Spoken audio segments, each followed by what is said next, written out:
kung mapapansin nyo, karamihan naman ng sinabi niya kahapon, sinasabi din naman niya nung siya'y Pangulo pa. Parang wala namang bago, di ba? Ang pagkakaiba lang, nung sinasabi niya nung presidente man siya o pagkatapos siya maging presidente o bago siya naging presidente nung siya'y mayor, ito'y sinabi sa isang talumpati, sa isang interview. Ang pinakaiba kahapon, lahat ng binitiwan niyang salita kahapon ay under oath. Enzo Recto, kalaban ang katiwalian at kasinungalingan, kakampi sa katotohanan at kabutihan. Bukas mag-hold up na naman yan, may poproblema na naman tayo. Ganon rin sa puser. So, Ginong Pangulo, nung mayor po kayo ng Davao, do you confirm the existence of the Davao Death Squad? No, sir. Wala ho ang Davao Death Squad. So, ano po yung iniimbestigahan ni former Senator De Lima nung siya'y chairperson ng Commission on Human Rights? Senator, may I yes, sir. Go ahead. interject? Lahat itong sa right side ko, dumaan ito ng Chief of Police Director. Puro commander ng death squad yan. I thought there was no existence. Trabaho ng pulis yan. Literally, hindi mo sabihin ng death squad. Yung isang senador, yan ang nakaupo dyan, si Senator De La Rosa. Death squad rin yan. Because they were police directors handling the controlling crimes in the city. Kapag kabubo ka na mayor at hindi mo takot kang makulong, ako, di makulong, di makulong. I can make the confession now if you want. Mr. Chair. Talagang niyayari ko. Pero wag mo naman mga pulis kawawa naman.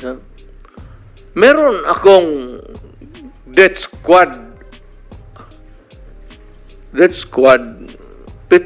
Pero hindi yung mga pulis. Sila rin yung mga gangster. Yung isang Mr. gangster, utusan ko. Patayin mo yan, kaya kung hindi mo patayin yan, patayin kita ngayon. Bakit mo isakripisyo yan sila? Alam mo, sir, ganito, ha? Mabutit na lang nandito, if you give me time. Ang pulis, sir, kawawa. Hindi mo alam, nandito itong mga... Pag ang pulis na pahilan ng kaso, sir, suspended yan. Wala ng pagkain yan sa... Senator, we heard former President Rodrigo Duterte ang sinabi niya yan. Si Bato de la Rosa, senador ngayon, he mentioned that dati kang miyembro ng death squad. So let me ask you this first. Were you ever a member of the Davao Death Squad? I think it's important to set the record straight, no? Here's President Duterte mouthing off, there was a Davao Death Squad, siya nagsabi nun. Sinabi niya mga mayayaman daw na mga civilian sa Davao. Number 3, yung mga dating commander ng police, yung mga hepe sa Davao, naging commander ng death squad. Binanggit ka niya doon. So let's set the record straight. Based on Duterte's testimony of the existence of a Davao death squad, were you ever a member of the Davao death squad? No, never. Alam mo naman, Karen, na kasi kinakapitalize lang nyo doon sa statement na yun eh. Hindi ba nyo nakita later on na binabawi niya na lumalabas na nagbibiro lang siya? Dapat the whole context of the statement should be taken, hindi yun lang ang sinabi niya. Very clear naman sinabi niya na bandang dulo na walang kuha niya mga pulis. Ako yan. All right. So number one, you categorically deny that you were ever a part of a so-called Davao Death Squad. But number two, did you know of the existence of the Davao Death Squad? Sabi ko nga sa iyo, Karen, that yung Davao Death Squad is a creation of the media. Yung term na yan. Yung term na yan. Totoo, may namamatay. May namamatay dito sa Davao muna to, ha? Yung Davao muna tayo. Davao. Oo, Davao. Totoo yan. May mga namamatay ng mga kriminal, may namamatay ng mga puser, may namamatay ng mga hold-upper, mga kidnapper. Pero yung term nga na Death Squad, creation niya ng media. Sinasabi nila Death Squad, Davao Death Squad. Ako, I cannot confirm na mayroon talagang Death Squad. Okay, so one, you're making it clear on Head Start. You were never a member of the so-called Davao Death Squad. You cannot confirm the existence of the Davao Death Squad, okay? But number three, it's the former president himself who said it. He said may mga, hindi daw mga pulis, pero may mga mayayaman na mga taga Davao, they cared for Davao, sila daw ang pumapatay. Pwede kasuhan ninyo yun, yung mga... But you were his police chief. So, tanong ko, you were the police chief of Duterte even when he was mayor in Davao. So, Yes, ang tanong ko, what was the former president saying? Ano yun, sir? Invento? Was he, is he a storyteller? Ano yun? You can't say it's a joke. It's either a lie or the truth. Ano po yun? Para bang mga hindi niyo kilala si President Duterte na magaling ang gumamit ng mga words. Dapat, kung ito interpretation of what he has said during the Senate hearing is subjective. Kung ako ang tanungin mo si General Gamboa, tanungin mo si General Danao, yung mga dumaan na chief of police dito, ang masasabi talaga sa iyo, nagbibiro lang yan ng boss namin, nagbibiro lang yan. Kung kayo, tingin ninyo na may meat yung sinasabi niya na talagang mayroong Death Squad din. Sabi nga niya kasuhan niyo ako. If you have the evidence, kasuhan niyo ako. Inamin pa niya na lahat ng mga whatever hindi from Davao, mag-elevate tayo sa national level, whatever the police, whatever the drug war succeeds to do or failed to do, ay sa kanya yun. Siya ang may legal responsibility doon. Yeah. Well, actually, kasi sabi niya, inahamon niya ang mga complainant na mag-file kayo ng kaso sa akin. Kasuhan niya ako. No, we're gonna get there. We're gonna get there, Senator. But Yes. it's to first analyze because it's very difficult for the public to sinasabi ng mga kakampi ni Duterte, nagbibiro yan. Ganyan lang siya. He uses words. But may punto si Senate President Francis Escudero. He was under oath, right? When you read a transcript, di mo naman malagay doon, nagbibiro, tumatawa, walang ganun. It's not that way. At in the end, he admitted to a Davao Death Squad under oath. Hinihimay na yan sa ngayon marahil ang iba't ibang sektor. Ang malaking pinagkaiba kasi, kung mapapansin nyo, karamihan naman ng sinabi niya kahapon, sinasabi din naman niya nung siya'y Pangulo pa. Parang wala namang bago, di ba? Ang pagkakaiba lang, nung sinasabi niya nung presidente man siya o pagkatapos siya maging presidente o bago siya naging presidente nung siya'y mayor, ito'y sinabi sa isang talumpati, sa isang interview. Ang pinakaiba kahapon, lahat ng binitiwan niyang salita kahapon ay under oath. Pinanumpaan. At sinabi niyang yan ay totoo sa abot ng kanyang nalalaman na pwedeng magamit kung sakasakali pabor o laban sa kanya. Yun yung malaking pagkakaiba. Ngayon, madalas sinasabi ng ilang mga nakapalibot kay Pangulong Duterte, dating Pangulong Duterte, na biro lang yun, nag-joke lang yun. Hindi marahil pwedeng sabihin biro pa kung ano man ang pinanumpaang sinabi niya kahapon. At hayaan natin yung mga abogadong timbangin yan, i-analyze yan. Dahil ang kagandahan ng transcript, hindi malalagay sa transcript yung ngiti o yung kung nagbibiro lang o hindi. Pag binasa mo ang transcript ng isang sinumpaang salaysay, walang emosyon yon, walang puso yon, talagang kung ano lamang ang nilalaman sa sinabi. At doon mo marahil mas matitimbang, mas ma-appreciate ano nga ba at gaano nga ba kabigat yung kanyang mga inamin kahapon. Hinihintay ko yun dahil ang transcript lalabas mamayang hapon pa lang. Sir, doon sa narinig nyo, as a lawyer, ano yung pwedeng gamitin against him? Ayokong pangunahan yan dahil hindi namin trabahong gawin yan. Hayaan natin ang komite o sino mang nagnanais magsampa ng kaso. Ayokong pangunahan ng anumang opinion kaugnay niyan dahil bilang abogado man ako, bilang tagapangulo ng Senado, ayokong i-prejudge ang bagay na yan. Nais namin magsilbi bilang bihikulo para ito ay may lahat sa publiko dahil kung makikita nyo, dito siya sa Senado pinili na mag-appear. Dito niya sa Senado piniling sumumpa at magsalita. Gusto kong panatiling bukasyon sa kanya o kanino man at ayokong maghusga laban o pabor man sa kanya o sino man na nagnanais magsalita sa Senado. Kaya kung mamarapati nyo, hindi ko sasagutin na papasukan muna yan. Bagaman ako isang abogado. Sir, yung admission... Why do you think he made those admissions under oath, knowing that he is also a lawyer and he could get into trouble? We think differently.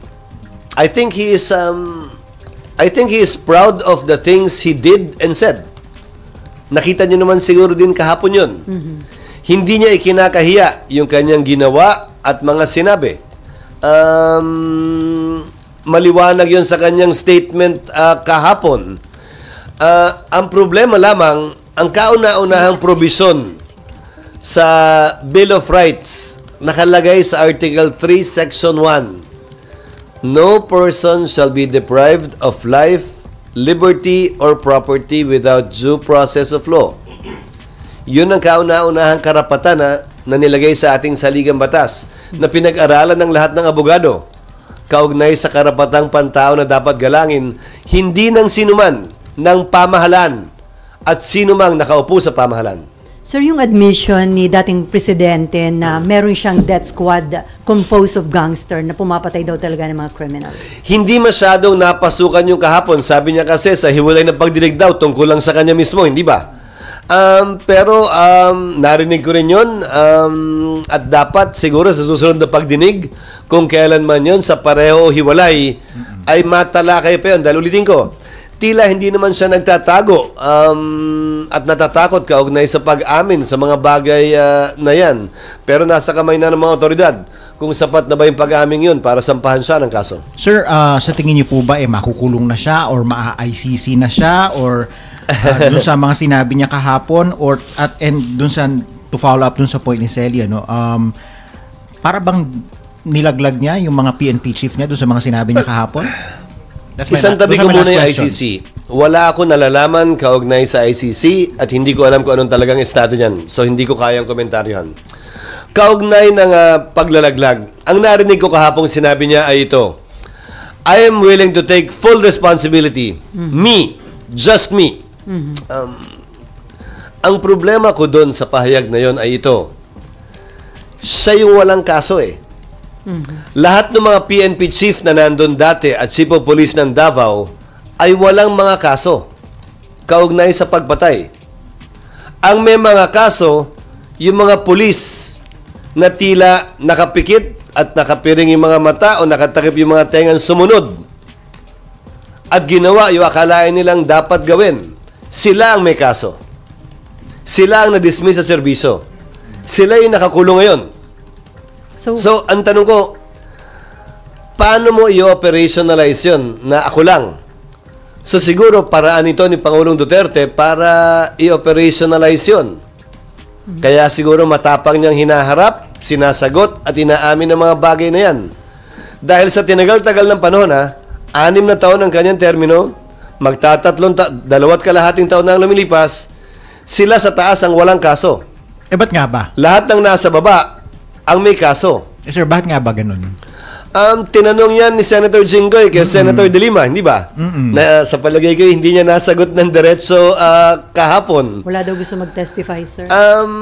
Oo, pero tandaan mo, lumabas na si Matobato at si Las Cañas more than 3-4 years ago. Yes. Wala pa rin nagsampa ng kaso. Kaya nga. So, bakit nga ba? Time kasi ni Duterte pa yun, sir. 2 kalahating taon na lumilipas, natapos Oo. na yung time niya eh. Hindi para sa akin na sagutin yon o maghaka-haka dahil hindi naman bahagi ng trabaho ko yun. Pero ang sinasabi ko, siguro, kaya malakas ang loob niya kahapon, ay dahil nga gusto niyang akuin na yung responsibilidad dahil sa hinaba-haba ng panahon, ang nagbabayad, ang nakakulong, ang tinanggal sa serbisyo, ay yung mabababang pulis at hindi yung mga nasa taas, nag-utos man o hindi. Pero sir, it wouldn't change the fact na nakakulong na nga yung mga police and yet itong higher ups of the president are free, di ba? Kaya nga ang tanong ko, paano niya i-operationalize yung sinabi niya na ako na lang, I take full responsibility. Ano ang proseso nun at paano yan mararamdaman ng mga tinanggal at nakakulong ng mga pulis ngayon? Na ayon sa kanila, ginagawa naman nila yung kanilang tungkulin. Hindi ba? So sir, with all the admission of the former president, dapat bang kumilos ang Department of Justice? Kasi sabi nga ni Presidente, former President Duterte, he's wondering bakit hanggang ngayon hindi siya kinakasuhan, matagal na daw ho siyang pumapatay. Again, nais kong basahin ang transcript mamayang hapon at kayo din. Magandang mabasa yung transcript. Nang walang emosyon, walang damdamin, wala kang mukhang nakikita, binabasa mo lang. Magandang makita yung mga pag-amin na ginawa niya doon upang matimbang ng buo at kompleto. Malamang, gagawin namin public itong transcript na ito. Pagbibigay alam namin sa media, sa inyo, o sino mang ahensya ng gobyerno magnanais kumuha nitong sinumpaang salaysay hindi lamang niya, pero nung iba ding mga testigo na nagsalita kahapon. Sir, before Marlon, ano masasabi mo the way na hinandle yung investigation considering na umuulan na pagmumura po yung nangyari sa investigation? Well, magandang pinoint out ni Senator Risa na OA yung pagmumura at walang lugar yan dito sa Senado. Sang-ayon ako doon. Ang sagot ng dating Pangulo ay nagkukwento lamang siya at ang kinukwento niya ay nagmumura sa noon. Hindi yata totoo yon sa lahat ng mga pagmumurang ginawa niya. At magandang na point out yon ni Senator Risa dahil ayaw kong mamanhid ang Senado o ang lipunan o tayong lahat. Naisipin nating okay lang yon. Hindi okay yon, ha? At tama nga, gaya ng nasabi ko, na pinoint out yon ni Senator Risa kahapon. Nasobrahan ba yung due courtesy na in-advise nyo na ibigay sa dating Pangulo? Hindi naman. Nilagay din siya sa lugar niya, kaugnay sa kung kailan siya pwedeng magsalita at hindi pwedeng magsalita. Pangalawa, gusto nga niya hanggang porkit siya'y ganun. Gusto nga niya hanggang madaling araw, hindi naman ho tayong lahat ay ganun. At sa kawawa din naman yung staff na nando naghahanda bago pa man sila dumating, ilang oras bago pa man sila dumating sa hearing kahapon. Marlon. Mga kabunyog, mga kababayan, mula pa man po ng grabing pananalanta ng Bagyong Christine sa inyo pong mga financial donations at donations in kind, ay kaagad pong nakatulong ang Attorney Enzo Recto at ang bunyog sa ating pong mga kababayan dito sa Naga City, Camarines Sur at Bicol, na mahagi po tayo ng mga hot meal sa mga sinalanta. At kahit po baha pa, sinuong po natin ito upang maipahatid sa bahay-bahay ang inyo pong mga pinadalang tulong. Nang humupa na po ang baha, lalapwa nating pinalawak ang pamimigay ng mga relief pack sa mga nangangailangan. Maraming salamat po sa inyo. Ngayon ay nasa rehabilitation stage na po ang ating mga kababayan. Patuloy pa rin po ang pagpapaabot sa akin ng mga request ng kanilang mga pangangailangan. Kung gusto po ninyong patuloy pang makatulong, bukas pa po tayong tumanggap ng mga financial donations at kahit po mga donations in kind. Ang sabi ko po, hanggat may natatanggap pa rin po akong tulong mula po sa inyo, patuloy pa rin po itong ating proyekto. Napakaraming salamat po muli sa inyo. May hulanong salita na ang ibig sabihin dito ay ang pagkakaisa. Bunyog Party List. Halika na, Bunyog Party List ka na. Halika na, Bunyog Party List ka na. Sa susunod, ang atinang suportahan, Bunyog Party List, nagtataguyod ng katotohanan, lumalaban para sa bayan.